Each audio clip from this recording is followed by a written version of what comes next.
All right, so today what we're going to do is we are going to do a Pythagorean theorem discovery lab. So we're going to look at what the concept that we're going to be looking at next week, and we're going to try to discover what it is that this Pythagorean theorem is. So just some simple vocab first to get us started. We have right angle. A right angle is a 90-degree angle. So remember, this looks like a corner, right? If you're looking at the corner of your bedroom, it's a 90-degree angle. It's a sharp right angle. In math, we represent right angles or 90-degree angles by this little box right here. Second piece of vocab is leg. So if we have a right triangle, so a right triangle is a triangle that has some sort of 90-degree angle in it. The legs are the angles that are making up that 90-degree angle. So this is a leg, and this is a leg. So do we see how these two angles, those two sides are the ones that create that 90-degree angle. So the legs are the sides that create the angle.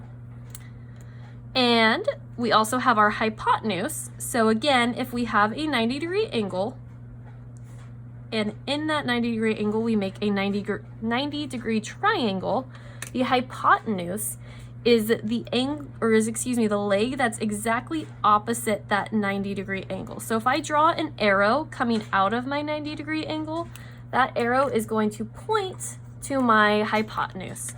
So my hypotenuse here will be this side right there. It's going to be the side directly opposite the 90-degree angle. So that is my hypotenuse. Again, if I draw an angle coming directly out of that 90-degree angle, if I draw it coming out of that square, it will point to my hypotenuse. And a square number.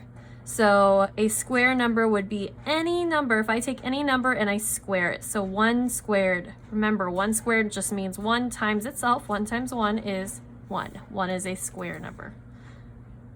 2 squared, remember 2 squared just means 2 times itself. So 2 times 2 is 4. 3 squared would be 3 times itself. And remember this little dot right there, that means multiplication, right? 3 times 3 is 9. So these are all of our, we used to call them perfect squares. We can keep going. There's infinitely many of those. All right, so from there, what we're going to do is we are going to skip the observation part for now. What I want to do is I want to look at different trials that we are going to do. So we're going to look at different side lengths. So if I have a triangle and I have a side length of 3, 4, and 6, is that going to make a right triangle? So we're going to look at that first, and then we're going to do a second trial with 3, 4, and 5, and then finally we're going to do a third trial with the side lengths 4, 5, and 6. So let's go ahead, let's look at 3, 4, and 5. So I already have some squares cut out. I have a square that the side length is 3, right? There's 1, 2, 3 on this side, 1, 2, 3 on that side. We have a square where the side lengths are 4, 1, 2, 3, 4, 1, 2, 3, 4. And we have our last one, a square where the side lengths are 5, 1, 2, 3, 4, 5, 1, 2, 3, 4, 5. Now, let's think of something that we want to relate back to our square numbers. What is 3 squared? How many squares are there total in here? If I have a square and the side lengths are 3, what is the area of the square? We have 3 times 3 is 9, right? 1, 2, 3, 4, 5, 6, 7, 8, 9. Same here. If I have a square with the side length of 4, the length is 4, the width is 4. 4 times 4 is 16. Do we have a total area of 16? We have 1, 2, 3, 4, 5, 6, 7, 8, 9, 10, 11, 12, 13, 14, 15, 16.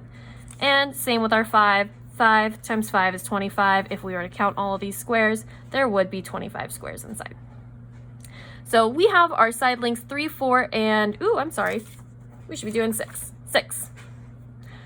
We want to look at, does 3, 4, and 6 make a right triangle? So let's go ahead.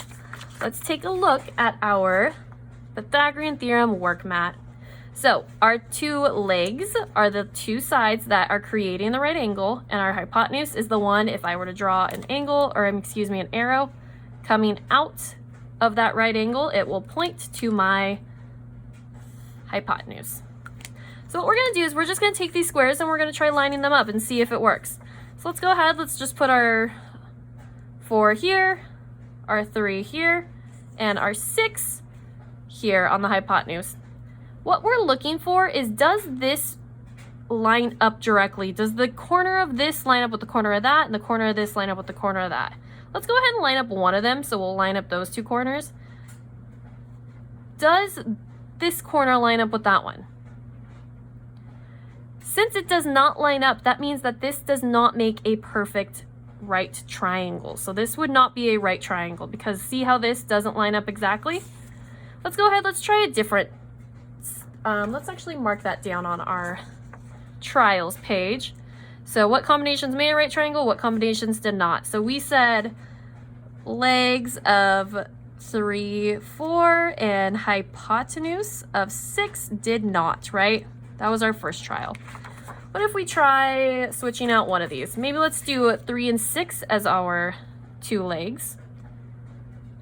And 3 is our hypotenuse. If I line up one of those corners, does that corner connect with that corner?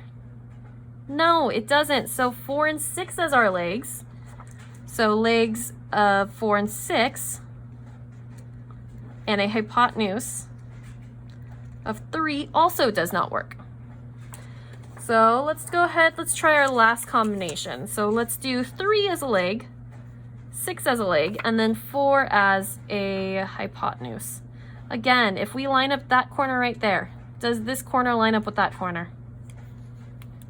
No, it doesn't. So again, this is not a good combination. So 3 and 6, so legs of 3 and 6, hypotenuse of 4 did not work out. None of these combinations made a right triangle. So we're going to go ahead, we're going to put none.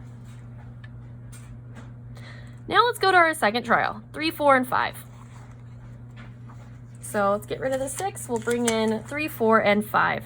Let's go ahead and just try some. So let's do 3 and 5 as our legs and 4 as our hypotenuse. If I line up that corner, does that corner line up with this one over here?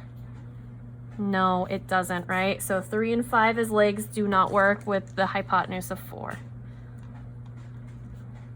So legs of 3 and 5, and that time we did our hypotenuse as 4, did not work. Oops, we put it on the wrong spot, right? That did not work. Did not work. Next, let's go ahead, let's try 4 and 5 as our legs, and 3 as our hypotenuse. Does that look like it's going to make a right triangle? No, this guy does not line up with it at all. We can't even get it to touch that. So 4 and 5 as our legs do not work either. So legs, 4 and 5, and that time our hypotenuse was 3, did not work. So now we've tried 4 and 5, we've tried 3 and 5. Let's go ahead and try 3 and 4 as our legs. And 5 is our hypotenuse. Wow, look, wait, oh, hold on. Oops, we can get it all lined up perfectly. Does this create a right triangle? Are the corners all finally matching up? They are this time, right? These corners, those corners, and these corners are all matching up. So this time we finally have a right triangle. We have 4 and 3 as our legs, and 5 is our hypotenuse. So that would be the one that does work, right? So legs, 3 and 4, hypotenuse of 5.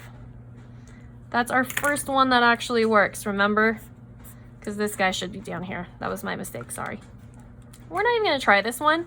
Let's just look at, what do we notice about these triangles? Or these squares even?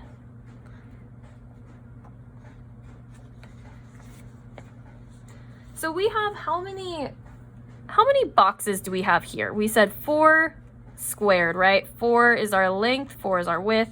4 times 4 is 16. We had a total of 16. Here we had 3 times 3 is 9. And here we had 5 times 5 is 25.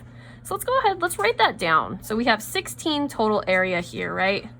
We had 9 here, and we have 25 here. What can we do with these numbers, 16, 9, and 25? How do those all relate? Think about that for a second.